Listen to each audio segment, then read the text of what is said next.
I don't know how to do this.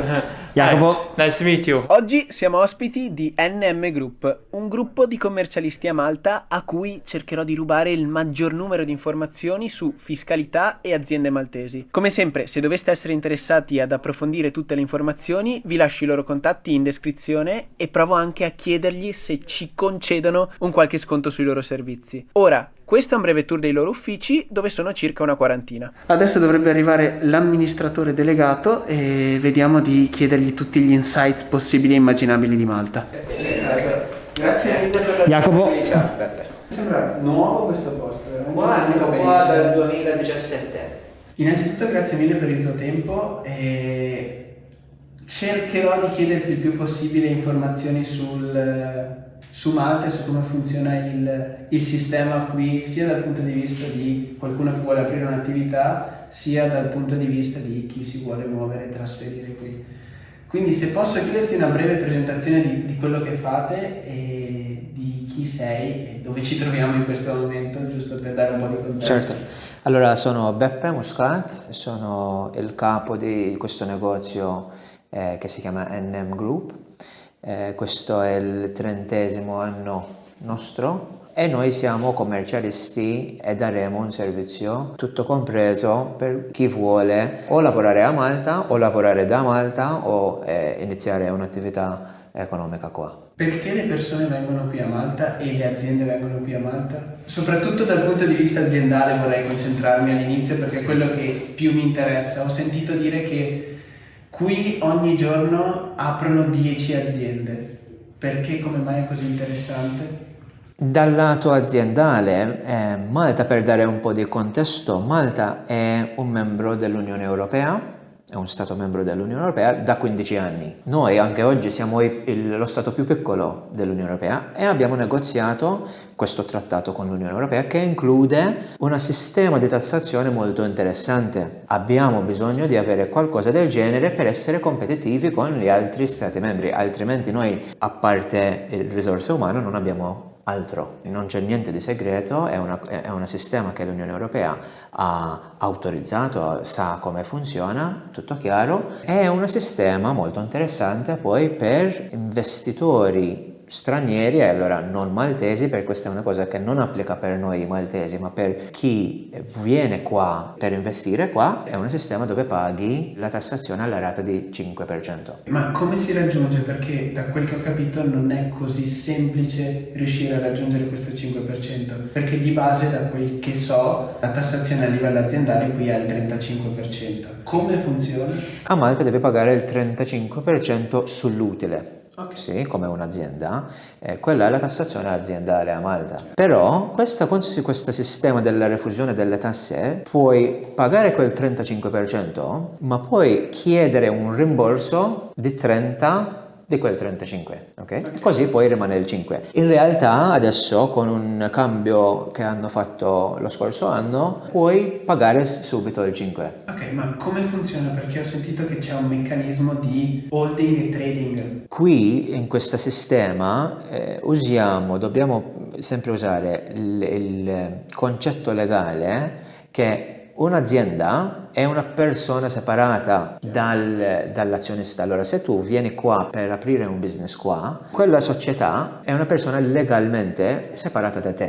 Okay? Allora, tu puoi essere in Italia personalmente, ma questa società è qua e funziona qua e fa il suo lavoro qua. Il sistema funziona con 2 società. Okay? In inglese si dice two-tier structure, è una struttura che ha una trading e una holding. La ragione di fare questo è che per rimanere al 5% i fondi non possono uscire da Malta. Trading, quella società che fa l'attività e allora che fa l'utile, paga un dividendo alla holding e poi sarebbe la holding che chiede il rimborso dallo Stato di Malta. Così tutto rimane a Malta. Se fai un dividendo a te personalmente che sei residente in Italia, allora lì devi dichiarare quello personalmente in Italia. Ma naturalmente ci sono altri modi più efficienti dal lato tassativo per non prendere quella tassazione. Per esempio, investire, lasciare quei soldi qua a Malta, ci sono altri modi di farlo. Il sistema che più avevo sentito con questo meccanismo di holding e trading era con holding britannica. L'utile passava dall'azienda trading, quindi l'azienda commerciale qui di Malta, ipotesi 100.000 euro, passavano alla holding britannica. Di questi 100.000 ovviamente dovevi pagarne 35.000 in tasse. L'holding britannica faceva la richiesta di questo rimborso delle tasse e veniva rimborsata di 30.000 euro. Funziona così? È una cosa che non ho mai capito nel dettaglio. No, allora la holding può essere non necessariamente nell'Inghilterra o dove, non fa differenza dov'è. Chiaro. Okay? Trading e holding tutti a Malta, tutti e due a Malta, ma poi in ogni caso dobbiamo vedere gli specifici del caso. Chiaro. Una cosa che fa differenziare la struttura è dove è residente l'azionista. Okay. Se l'azionista non è residente a Malta, allora possiamo usare una trading e una holding tutti e due a Malta, perché in quella struttura dobbiamo avere un non residente, è uno dei criteria, un non residente. Allora, se l'azionista non è residente a Malta, lui è il nostro non residente in quella struttura. Però se l'azionista decide che vuole essere residente a Malta, allora in quel caso per forza la trading deve essere sempre a Malta, altrimenti non funziona il sistema. Se l'azionista sopra è anche lui a Malta, allora dobbiamo avere quella holding che è fuori da Malta, perché quello sarebbe il nostro non residente. E quella holding può essere dove vuoi in realtà, può essere in Italia, può essere in Francia, può essere dove vuoi, però naturalmente noi usiamo società, holding in giurisdizioni dove la tasse è più efficiente. Okay? Allora tante volte usiamo paesi come Gibilterra, per esempio, usiamo paesi come Cipro, per esempio. Questi sono, dico io, i più popolari. Gli standard. Chiaro. Ovviamente questo sistema è valido soltanto per non maltesi, quindi persone che non hanno la cittadinanza maltese o anche per maltesi. Il concetto legale è domicilio, non cittadinanza, specifico, legale, che è un po', varia un po' la definizione fra Malta. A Malta io arrivo dall'Inghilterra dove sono stato residente non domiciliato, immagino. è molto simile, la nostra sistema è molto simile a quella dell'Inghilterra. Ok, allora il tuo domicilio è Italia e rimane Italia fino a quando hai tante ragioni per cambiare quel domicilio. Non è facile cambiare il domicilio, invece la residenza è una cosa facilissima da cambiare perché devi solo spostare e fare 180 giorni in un'altra giurisdizione dove poi diventi residente. Per un individuo che è domiciliato a Malta come me, questo sistema non sono eligibile per questo sistema. Altre gente che non sono domiciliati possono usare questo sistema se sono residenti a Malta, se non sono residenti, anche se non sono residenti a Malta, ma nel caso dobbiamo cambiare un po' la struttura, usando o una holding di Malta o una holding fuori da Malta. Ok, comunque la richiesta di rimborso la fa sempre la holding? Sì. Quindi c'è una procedura da seguire dove si inviano... Sì, perché è una procedura dove la trading fa l'utile, paga il dividendo, la holding ha ricevuto quel dividendo, è stato pagato il 35 e allora quella holding ha il diritto di chiedere un rimborso. È solo il modo che funziona il quindi sistema. la tassazione si paga prima di inviare il dividendo alla holding. Ok, chiarissimo. E quindi poi il discorso è tutto sul domicilio. Le persone che... Quello è il punto di partenza. Se sei domiciliato a Malta o se c'è un dubbio, allora lì non c'è eleggibilità, non c'è caso di discussione. Se non sei domiciliato a Malta, allora poi vediamo se c'è il non residente nella struttura, altri criteri, e tante volte ci sarebbe l'eleggibilità. Su quale industria, bene o male, si concentrano questi sistemi? tante industrie, perché di fatti se vedi anche l'economia di Malta, varie industrie, no? C'è per esempio il remote gaming, ci sono le società di farmaceutica, le fabbriche della farmaceutica, quelle della manutenzione dell'aviation, delle aerei, i servizi finanziari.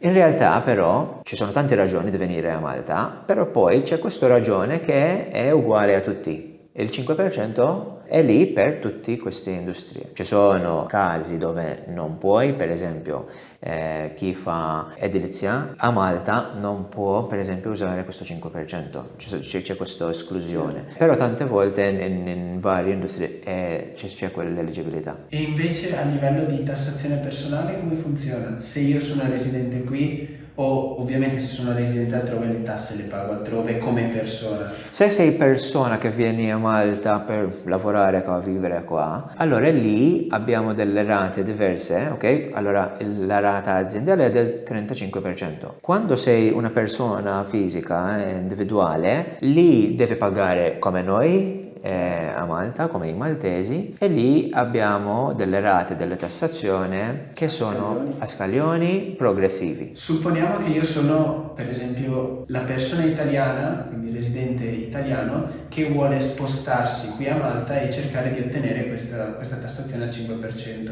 Cosa devo fare, dove devo andare e posso spostarmi fisicamente qui a Malta e spostare la mia residenza qui a Malta? Quali sono i passaggi tipici che fate per un italiano che vuole cercare di approfittare di questo sistema? Allora, io dico, è sempre meglio essere residente qua perché non lascia dubbi sul fatto da dove si fa il lavoro questa società, ok? Allora, tu puoi avere una società qua per pagare il 5%, ma in realtà devi sempre far vedere o provare che il lavoro si fa qua, altrimenti l'Italia può dire, senti, ma tu hai fatto la società a Malta, ma tu in realtà sei residente personalmente sempre in Italia, stai lavorando da qua, allora l'Italia lì ha il diritto di chiedere la tassazione lì. Allora devi dare, noi diciamo substance a Malta, l'attività deve avere sostanza a Malta. Poi ovviamente in tutto questo, come dicevamo prima, manca il pezzo del non residente, quindi vengo qui, sposto la mia residenza qui, il domicilio per Malta, magari ancora in Italia o in uno stato estero, quindi io sono tecnicamente a posto da quel lato. Però secondo quello che mi dicevi prima manca il pezzo all'estero. Solitamente cosa fate, cosa consigliate, cosa succede? Lì a caso per caso, perché in ogni caso può essere qualche specifico da considerare, però tante volte vediamo un po' la situazione della persona e l'intenzione di essere per esempio in questo caso residente a Malta. Lì cominciamo con la costituzione di una società fuori da Malta, okay, per dare l'esempio una società holding in Gibilterra. Dopo che costituiamo quella società poi costituiamo la società trading che sarebbe sotto quella società. Allora la società holding 100% azionista della società trading. Quindi io che sono residente maltese posseggo la società holding in Gibilterra, la società in Gibilterra possiede la società maltese e la società maltese è quella dove io magari sono dipendente e con cui lavoro poi faccio la mia attività e poi con questo sistema riesco ad avere dal lato aziendale la tassazione sull'azienda al 5%. Sì. Invece se io dovessi pagarmi uno stipendio e quindi avere dei soldi con cui vivere e non vivere poi magari di dividendi che mi arrivano dalla società in Gibilterra, come devo fare? Qual è il sistema più conveniente? È più conveniente versarsi dei dividendi da Gibilterra qui a Malta o è più conveniente avere uno stipendio? Allora, al solito facciamo che prendi un stipendio piccolo a Malta, okay, e poi paghi alle rate progressive con le scalette quel salario che prendi dalla società. Però in realtà dal lato tassativo il più che puoi lasciare come dividendi è meglio. Il più che prendi come salario, allora poi nelle scalette aumenta la tassazione, mentre con i dividendi è un percentuale di 5%, ci può essere 100.000, ci può essere 1 milione, è sempre 5%. E poi per passare il denaro fisicamente dalla società in Gibilterra, in questo caso, alla persona, che tassazione c'è sul dividendo qui a Malta? Non ci sarebbe. Non c'è la tassazione sul... No, naturalmente sto semplificando tutto. Chiaro. Ma se vedi un po' e fai tutto con la procedura che devi, quando riprendi quei soldi a Malta personalmente non ci sarebbe ancora tassazione su di Ok, ovviamente poi bisogna seguire dei certi passaggi per certo, uscire anche con la tempistica c'è un modo di farlo, però non ci sarebbe più tassazione. Ok, perché per esempio quello che succedeva nel mio caso in UK è che essendo residente non domiciliato c'era quello che si chiama remittance basis, cioè se io rimettevo poi quello che io guadagnavo all'estero in UK dovevo andarci a pagare le tasse, mentre qui non c'è questo remittance No, basis. perché qui il discorso, ancora sto semplificando tanto, Chiaro, ok? chiaro. Però il discorso qua è che questi soldi sono già stati tassati a Malta. Se per esempio tu decidi di essere residente in Inghilterra e fai questa struttura e poi da Gibilterra il dividendo va in Inghilterra, allora lì è un'altra storia, ok? E poi lì devi vedere un po' la legge dell'Inghilterra cosa dice sulla tassazione. Sì, non è un argomento semplice da scandire così in 2 secondi. Mentre se io sono un investitore, adesso passo un po' più dal lato personale, se io investo soldi nei mercati finanziari o investo soldi in immobili, che tipo di tassazione c'è qui, sia dal punto di vista di investimento finanziario, quindi stock e azioni, e sia dal punto di vista di investimenti immobiliari? Quali sono le tassazioni qui? Allora, tu hai menzionato la remittance basis, anche noi abbiamo questo sistema. Se tu sei residente a Malta, ok? Tu come un individuo sei residente a Malta ma non domiciliato a Malta, allora lì sei tassabile sul remittance basis, che significa che devi pagare le tasse a Malta su quello che guadagni a Malta o quello che guadagni fuori da Malta ma che metti a Malta, che riprendi a Malta. E allora in questi casi, in questi investimenti è lo stesso. Sempre a scaglioni. È sempre nello stesso modo, sempre allo scaglioni. Ok, chiaro, perché per esempio in Italia ci sono tassazioni completamente differenti date da questo tipo di importi, cioè noi abbiamo per esempio sulle azioni in Italia una tassazione a livello personale che è del 26%, mentre su altre tipologie di investimenti e sul reddito dato da stipendio ci sono gli scaglioni.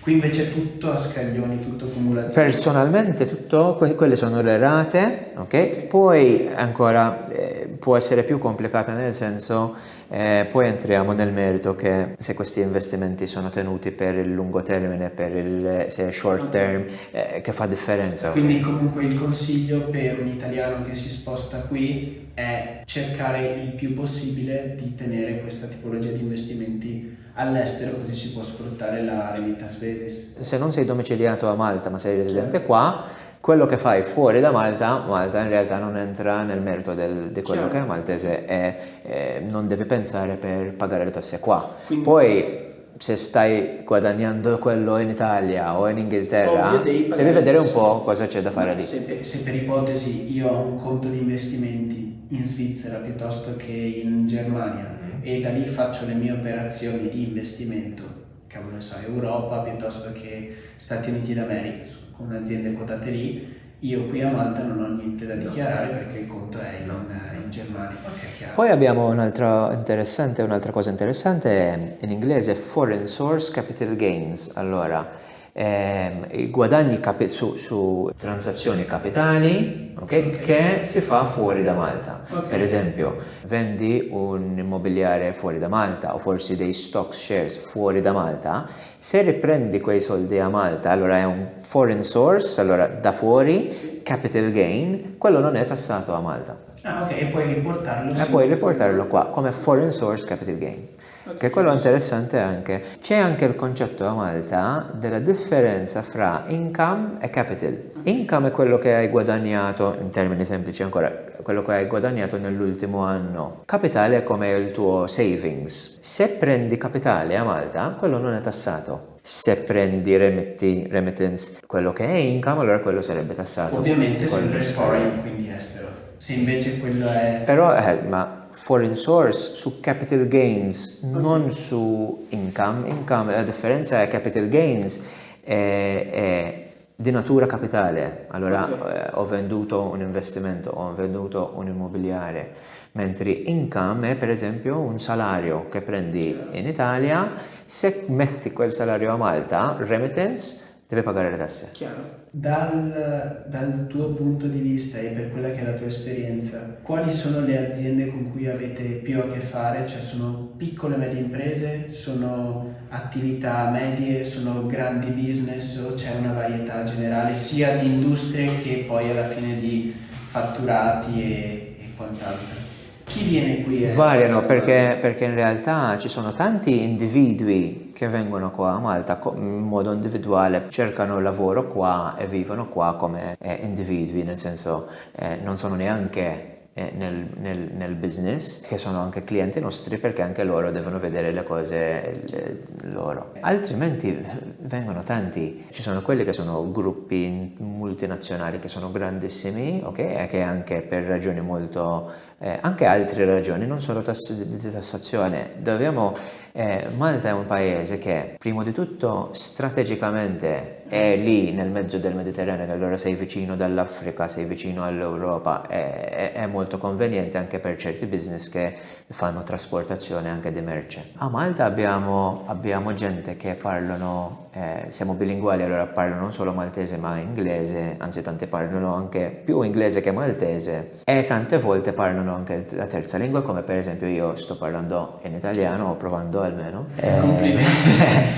Ma poi abbiamo anche un paese che è molto attraente, anche perché è molto simile all'Italia, c'è il sole, c'è un lifestyle che piace, di criminalità e tutte queste cose, perché qua il livello di educazione della nostra gente è molto... Allora ci sono tante ragioni per venire a Malta, a parte solo questo 5%. Allora ci sono anche queste grandi aziende che vengono qua e fanno per esempio un head office qua, anche per queste ragioni. E non per il 5%, poi il 5% naturalmente è molto interessante e dove è applicabile, dove è leggibile e nei parametri della legge, allora lì diventa come un bonus di essere qua. Naturalmente quando è un piccolo azienda può essere che se non hanno l'intenzione allora o non vedono il vantaggio di essere a Malta, per queste ragioni che sto dicendo, può essere che non è così vantaggioso anche dal lato tassativo, perché ok, paghi solo il 5%, ma c'è un costo per avere la struttura. La mia domanda successiva sarebbe stata: quando è che inizia a convenire questo sistema? Perché ovviamente devi mettere su una società holding, devi mettere su una società trading, hai commercialisti da pagare, hai professionisti da pagare. Quando è che inizia a diventare conveniente? Quali sono i costi mediamente per riuscire a creare questo sistema? Sì, i costi dipendono su quello che fai, no? Perché dobbiamo ancora pensare alla struttura, sistemare, eccetera, eccetera. Per darti un'idea, così dalla mia esperienza, comincia ad essere interessante quando in un anno fai un utile di almeno 40.000. Meno di 40.000 io dico c'è un guadagno, ma se chiedi a me non vale la pena, anche perché se fai una struttura, anche poi se decidi di chiuderla, c'è un costo anche. Una volta che una persona supera questi 40.000 di utile, quali sono bene o male i costi per riuscire a creare una struttura di questo genere? Ovviamente nella media, non voglio avere più... Per darti un'idea, creare una struttura del genere poi naturalmente dipende da quello che fai e non tutti prendono lo stesso. Chiaro. Ma per darti l'idea costa circa 5.000 per costituire la struttura, costa circa un'altra 5 o 6.000 all'anno come manutenzione. Ok, quindi con 10.000 euro venendo qui te la cavi per un anno per riuscire a fare... No, il primo anno. Per il primo anno. Beh, poi ovviamente hai costi di gestione di 5.000 dall'anno successivo, che non è neanche così... No, per cui ti dico però, se fai 20.000 di utile... Sì, non ha senso. È vero che aprire un conto aziendale qui a Malta sta diventando sempre più difficile? Sì, non è impossibile, nel Chiaro, senso lo apriamo, ma sì, non è così facile come è stato 3, 4, 5 anni fa. Quindi la soluzione è optare per conti esteri? succede? No, Cosa si fa? abbiamo tante opzioni in realtà. La differenza è che opzioni che abbiamo usato tradizionalmente per tanti anni qua a Malta oggi non sono più così aperti per lavorare con questo tipo di business internazionale. Il ragione per questo problema sono la regolamentazione, che in realtà non è di Malta ma è dell'Unione Europea. Noi ai nostri clienti daremo opzioni diversi. Ci sono quelli che sono a Malta, ci sono altri che sono fuori da Malta, ci sono quelli che sono soluzioni licenziati come banche, e ci sono altri che sono i money institutions, EMIs. E poi dipende dal caso, usiamo quell'opzione che conviene di più. La legge di Malta non dà l'obbligo che la società di Malta deve per forza avere il conto bancario a Malta. Io preferisco dare una soluzione a Malta con un IBAN di Malta, perché per me è più professionale averlo qua a Malta se la struttura è qua a Malta. Ci sono i bank qui a Malta, come dicevi? Perché per esempio io venendo da Londra ho sempre utilizzato Revolut e mi trovo molto bene con Revolut, o magari TransferWise o altre opzioni. Qui a Malta quali sono le Ci sono, opzioni? ci sono questi i money institutions, danno un IBAN maltese, e ci sono tanti in realtà. Noi usiamo 2 o 3 particolari al solito perché abbiamo creato. Qual è il più famoso? Se Per dovessi esempio fare noi un- usiamo tanto una soluzione che si chiama Papaya, che dà l'IBAN maltese. È un sistema che funziona come Revolut, come Transfer. Naturalmente noi usiamo quelli anche Chiaro, noi, chiaro. ma lì c'è l'IBAN di Inghilterra, Sì, GB, no? piuttosto che Lettonia, Sì, Estonia, sì. Lituania, chiaro. Allora con Papaya per esempio abbiamo una soluzione che dà l'IBAN maltese. Quindi si sta aprendo sempre di più anche i money institution anche qui a Malta. Non lo sapevo. Sì, no, anzi, loro hanno salvato la situazione in realtà. È realistico dire che stiamo per aprire il conto e nei tempistici che sono ragionevoli, perché nel business possiamo aprire una società in 5 giorni. C'è da fare, ma è velocissima, anche l'autorità è molto veloce a processare questa documentazione e aprire le società, costituire le società. Però poi devi aspettare 6 mesi per aprire un conto in banca. Invece quando usiamo queste soluzioni qua, in un'altra settimana apriamo anche il conto. E allora lì per il business, per qualcuno che vuole costituire società, per cominciare dobbiamo essere più veloci. Per cui queste banche maltese, che tradizionalmente sono state loro che hanno aperto sempre i conti per queste società, oggi sono diventati, non sono opzione più, perché non è realistico aspettare tutti quei mesi per aprire un conto. Tema criptovalute. So che la sede di Binance, che è uno dei principali exchange, è qui a Malta per la parte europea. Quali sono le possibilità e quali sono magari le agevolazioni, o c'è anche un mondo su questa industria? Punto di domanda. Malta ha fatto un grande lavoro circa 2 anni fa. Hanno fatto un marketing per far vedere, per creare la percezione di Malta come blockchain island. Non so se hai mai sentito. Chiaro. Blockchain è un termine che hanno creato che È tutto marketing o c'è anche qualcosa No, di io fondo? oggi dico che è marketing, perché in realtà hanno fatto un grande lavoro a creare queste percezioni, hanno fatto delle conferenze, sono venuti tantissime migliaia di gente per queste conferenze, e tutti hanno detto, e tutti sanno che Malta, blockchain, cripto, devi andare a Malta. Però poi hanno fatto un'altra cosa buona, che abbiamo fatto la legge che regola questo settore, ok? Circa 10 anni fa Malta è stata uno dei primi a fare la legislazione per il remote gaming, per cui Malta è così forte con il gaming, perché è da, non so, 10 anni che abbiamo fatto la legge. In realtà oggi, non so, paesi come la Germania oggi stanno facendo la loro legge di gaming.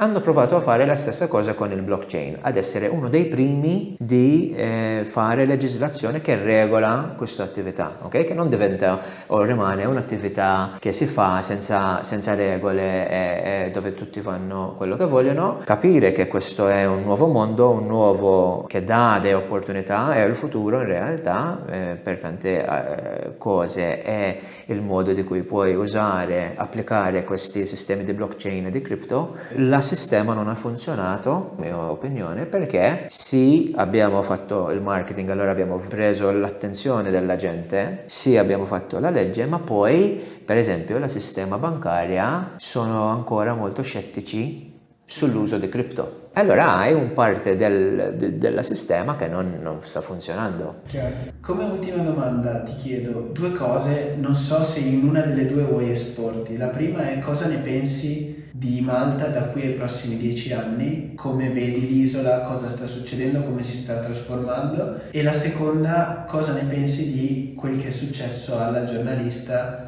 che è morta 2 anni fa? La seconda, se non vuoi, perché so che molte persone preferiscono non rispondere e non parlare. No, in realtà, se dobbiamo cominciare da lì, è una tragedia. Senza dubbio, è una cosa che ha lasciato dei effetti molto seri su Malta, anche sulla percezione di Malta, e anche il fatto che, mi hai chiesto? Una persona si sposta qui oltre che per le ragioni di business, anche per le ragioni di vita, sicurezza e anche prosperità in un futuro. E magari questa cosa può compromettere proprio questa prosperità in un futuro. Sì, no, è una cosa anche per noi, stanno riuscendo a capire bene cosa è successo e tutto quanto, insomma speriamo che la giustizia si fa. È una pagina nera nella nostra storia, di sicuro. La realtà è che questi sono 3-4 gente che sono trovati nell'ufficio più alto dello Stato e hanno usato quell'autorità per tutte le ragioni che sono al contrario di quello che hanno dovuto essere lì per fare. E hanno silenziato una persona che ha fatto un grande lavoro giornalistico per tanti anni a Malta. Io spero che tutti quelli che sono stati involuti in questo caso si fa giustizia con loro, perché è una grande ingiustizia con Daphne che ha perso la vita, ma anche un'ingiustizia sui maltesi e Malta, perché questo non è Malta. Quando dico che è un posto sicuro, naturalmente la statistica è lì, la rata di criminalità a Malta è molto molto bassa, però poi succede qualcosa del genere, che è poi un qualcosa dei più grandi mafiosi che hai mai visto, creano una percezione differente di quello che è la realtà. Poi Malta nei prossimi 10 anni, io sono un ottimista e vedo che oggi siamo stati a Tigne Point e è nuovo praticamente, c'è un posto nuovo. Poi adesso c'è l'isola in mezzo tra La Valletta e Tigne Point, non ricordo Manuel Island, che da quello che ho capito stanno ricostruendo completamente. No, se vedi un po' Malta cosa stanno facendo con lo sviluppo, forse un po' troppo a volte, e quello sarebbe la critica, che dobbiamo anche pensare un po' al lato ambientale, o almeno che sviluppiamo in modo sostenibile, no? Se devo dare un pronostico su Malta, l'ultima volta che il mondo è stato in una recessione, che è stato il 2008, Malta è uscito tanto più forte da quella recessione. La ragione è che tanti stati membri dell'Unione Europea sono andati con una strategia di austerità. L'Italia, Spagna, Francia hanno aumentato le rate delle tasse, hanno provato a recuperare dalla recessione dalla gente, e poi c'è stato Malta con una strategia completamente differente, dove ha detto: senti, io voglio prendere meno da te, ma vieni qua, spendere qua. Poi l'economia genera da solo tutto da. E penso che quella strategia ha funzionato. Io spero che adesso che dobbiamo uscire da questa recessione ancora più grande, ho letto che è 20 volte più grande l'effetto sull'economia di Covid, sull'economia dalla recessione del 2008, spero che Malta può, con la giusta strategia e la giusta mentalità, uscire più forte da questa crisi, perché un po' differente dal 2008. Penso che Malta adesso sarebbe più attraente come giurisdizione, non solo per fare il business, ma anche di vivere. Guarda, noi dovevamo tornare l'altro ieri e siamo ancora qua. Questo è... Allora domani parliamo un po' per fare le sfaccettature. Sì. Ci sarà occasione di riparlare. Grazie mille veramente per la disponibilità e è stato un piacere. Grazie a voi.